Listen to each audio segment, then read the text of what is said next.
We all have superpowers. I'm going to tell you how I developed my superpowers and how you can unleash yours.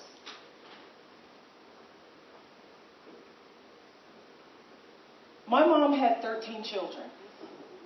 That's her superpower. Give it up. Wow. 13 children. That's her superpower. And I was number 9 of those 13 children. Not too big and not too small. And my position in this family afforded me the opportunity to learn different life skills that I would use throughout my life to help me in times of need that I turned into my superpowers. First superpower, communication. Little kids, we want donuts. Not half a donut, we want a whole donut, right, little kids? Right, big sister. Okay, so I'm going to go talk to our big brother so we can get a whole donut this time, right? Okay, everybody in, 1, 2, 3, donut! Big brother, mom and dad left you in charge of the house, the chores, us, and the sugary glazed donuts that we know that you have more than enough to give us a whole donut. So this is what we propose, big brother. For a whole donut, we will rake the leaves, which we love doing anyways. We will eat off paper plates so you don't have to do the dishes. We will put our own toys and clothes away. And we will leave you alone while you're on the phone with your girlfriend Sheila. And we won't tell mom that you weren't really watching us. How about that, big brother? All right, little sister, so if I don't do this, what will happen? Well, big brother, Mary, number 12, can cry on cue. And you know she can do it until mom comes home. Do you want that? Nope, nope, I don't want that. So is it a deal, big brother? Do we get the sugary donuts, a whole one? Do all of us get one? Yeah, little sister, you get one. Superpower of communication and negotiation being developed, right? Give it up. It's fun. Superpower number 2. Being not too big and not too small in this family, the little kids stayed on the porch when it was time to play, and they played jacks and colored and puzzles. When the big kids ran the street, as my mom would say, they would ride bikes, they played strikeout, they would just run the neighborhood. So I got tired of being safe on the porch, and I said, big kids, I want to go with you. No, Dee, you're too little. I'm not too little, I want to go. Well, if you go, you can't cry, you can't whine. If you get hurt, you got to suck it up. You just have to keep going. Can you do that? Yes, I can go, big kids, I can do that. So the big kids let me go with them. And they were doing wheelies in the street. They were riding their bikes. And I had my training wheel bike. It had one training wheel. And I was leaning on the side. And I was trying to keep up with the big kids. And when they went running, I went running with them. And when they played softball, they let me swing the bat. And I would strike out. And I wanted to cry, but I couldn't. Because they said I would end up back on the porch. So I had to figure out how to suck it up, as they said. Then came the big test.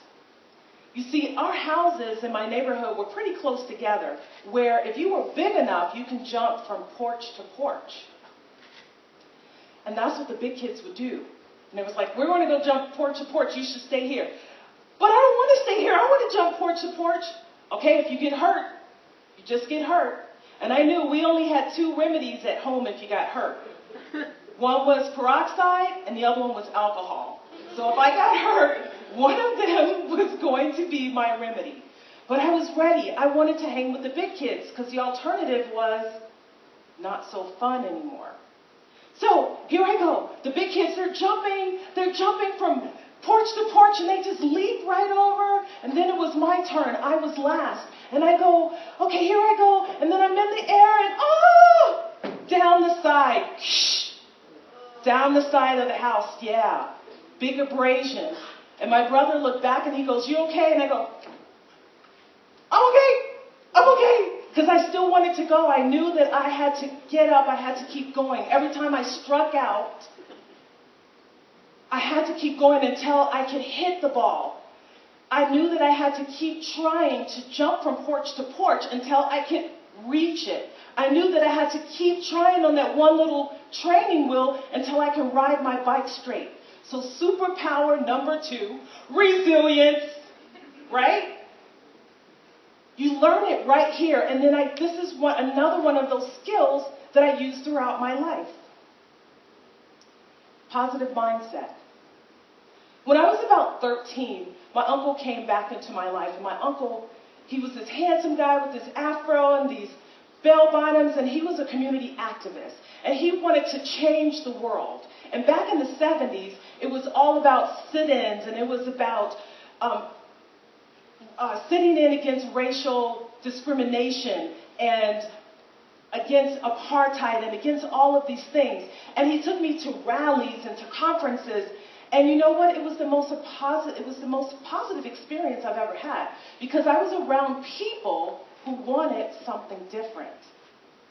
And they were peaceful and they were loving. And it was people of all races, all colors, all ages that got together and would sing and say, we want change, and we're going to stand up for this change. And that's when I first saw myself as being something other than a black child. I knew that what we were doing in those spaces was paving the way for me to have dreams, to be positive, to keep moving forward, because the people there saw the vision for me.